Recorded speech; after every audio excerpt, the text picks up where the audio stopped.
TNPSC போட்டித் தேர்வு மாணவர்கள் அனைவருக்கும் மனமார்ந்த வாழ்த்துக்களும் பாராட்டுகளும்.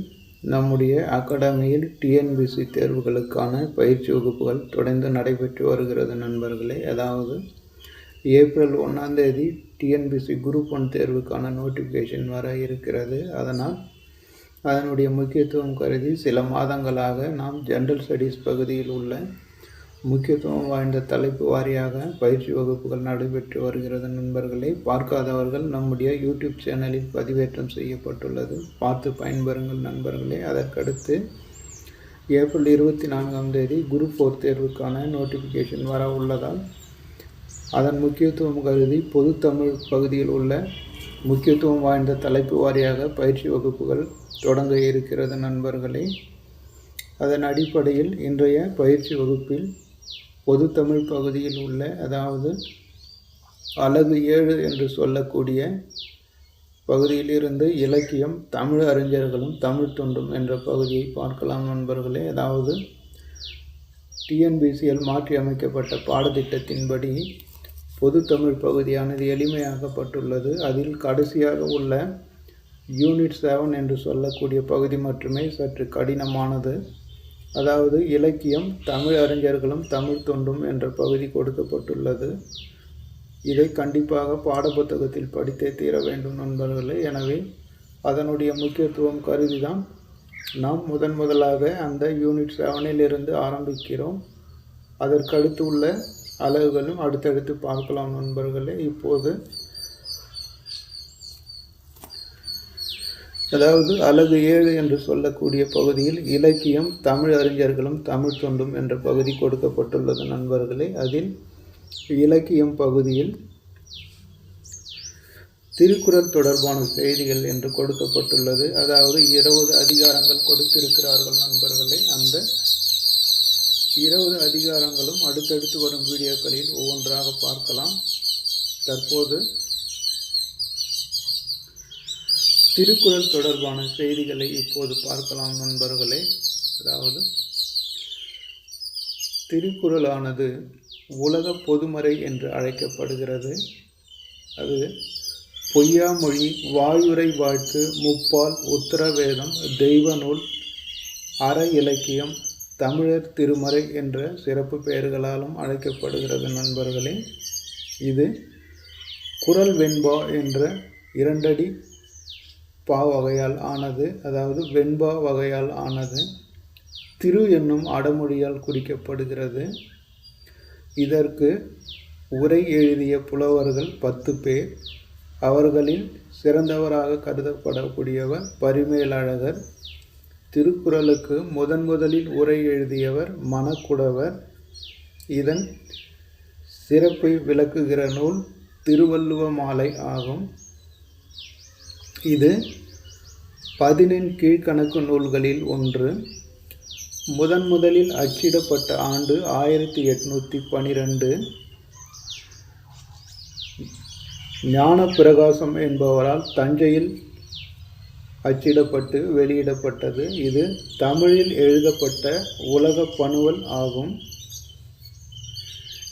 இது அறத்துப்பால், பொருட்பால், இன்பத்துப்பால் என 3 பிரிவுகளை உடையது. 133 அதிகாரங்களை உடையது. அதிகாரத்திற்கு 10 குறட்பாக்கள் வீதம். மொத்தம் 1330 குறள்களை உடையது. அறத்துப்பாலில் 38 அதிகாரங்களும் 4 இயல்களும் உடையது நண்பர்களே. அதாவது பாயிரவியல், இல்லறவியல், துறவரவியல், ஊழியல் என்ற 4 இயல்களையும் 38 அதிகாரங்களையும் அறத்துப்பால் உடையது. அடுத்து பொருட்பாலானது 70 அதிகாரங்களை உடையது.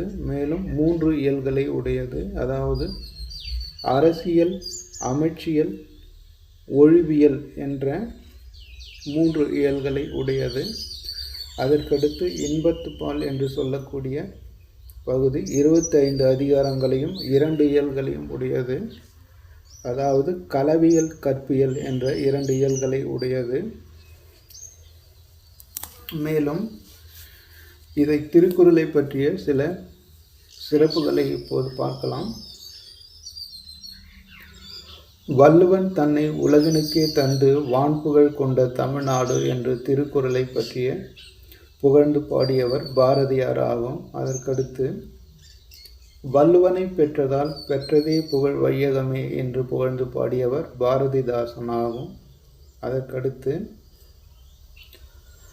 அணுவை துளைத்து ஏழ்கடலை புகட்டி குறுக்க தரித்த குறள் என்று கூறியவர் ஔவையார் ஆகும். அதற்கடுத்து திருக்குறளில் ஒரே பெயரில் அமைந்த 2 அதிகாரங்கள் குறிப்பறிதல் ஆகும்.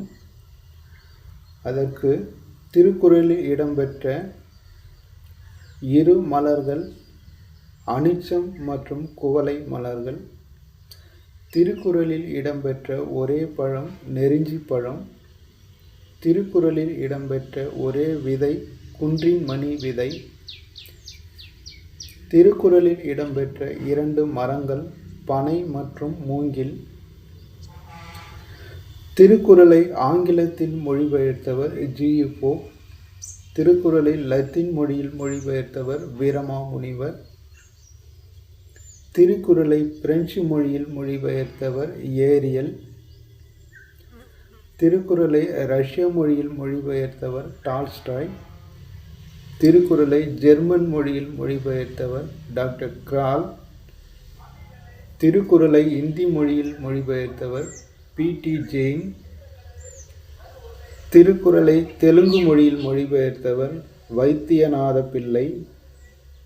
திருக்குறளை வடமொழியில் மொழிபெயர்த்தவர் அப்பா தீட்சிதர் ஆகியோர் மொழிபெயர்த்துள்ளனர். இதுவரை திருக்குறளானது 107க்கும் மேற்பட்ட மொழிகளில் மொழிபெயர்க்கப்பட்டுள்ளது நண்பர்களே. அதாவது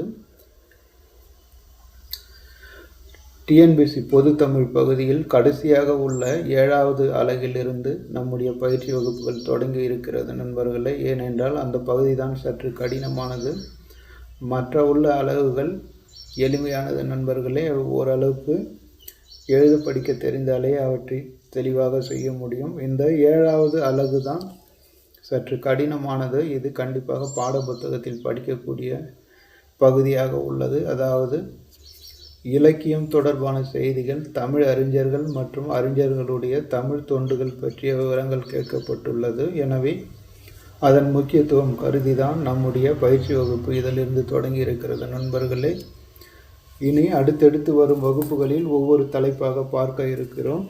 அதாவது அலகு 7 என்று சொல்லக்கூடிய பகுதியில் இலக்கியம் என்று கொடுத்திருக்கிறார்கள். அதாவது திருக்குறள் தொடர்பான செய்திகள் என்று கொடுத்திருக்கிறார்கள் நண்பர்களே. எனவே திருக்குறளின் முக்கியத்துவம் கருதி தான் திருக்குறள் பற்றிய பொதுவான விளக்கத்தை இப்போது பார்த்திருக்கிறோம். அதாவது திருக்குறளுக்கு வழங்கப்பட்ட சிறப்பு பெயர்கள், திருக்குறளில் பிரிவுகள், அதற்கடுத்து திருக்குறளை மொழிபெயர்த்தவர்கள் என திருக்குறளில் உள்ள பெரும்பாலான சிறப்புகளை இப்போது பார்த்து இருக்கிறோம். அதற்கடுத்து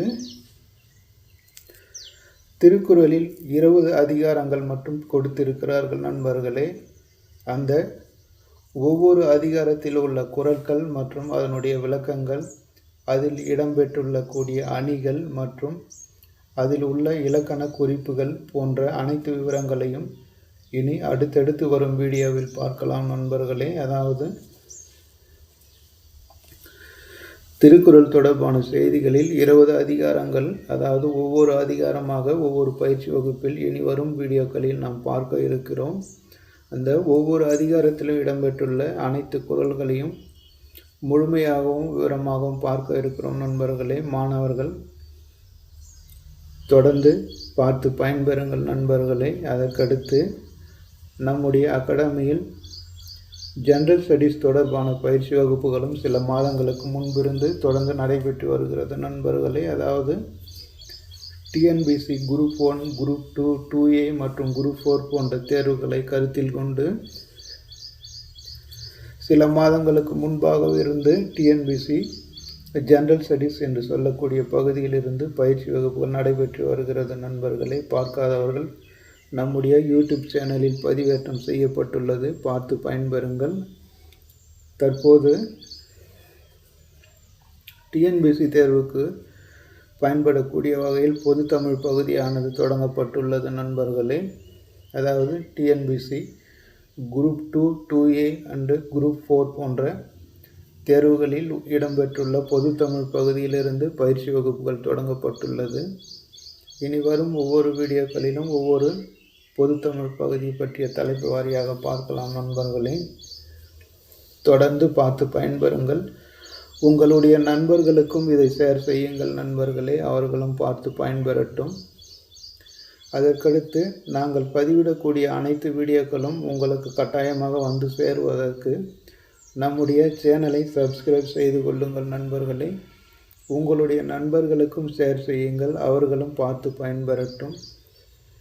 அடுத்து வரும் வீடியோவில் திருக்குறள் தொடர்பான தலைப்புகள் கொடுக்கப்பட்டுள்ள 20 அதிகாரங்களில் ஒவ்வொரு அதிகாரமாக பார்க்கலாம் நண்பர்களே. நீங்கள் அனைவரும் போட்டித் தேர்வில் வெற்றி பெற்று அரசாங்க அதிகாரியாக வேண்டும் என்று மனமாற வாழ்த்துகிறேன் நண்பர்களே. அடுத்து வரும் வீடியோவில் சந்திக்கலாம் நண்பர்களே. நன்றி நண்பர்களே.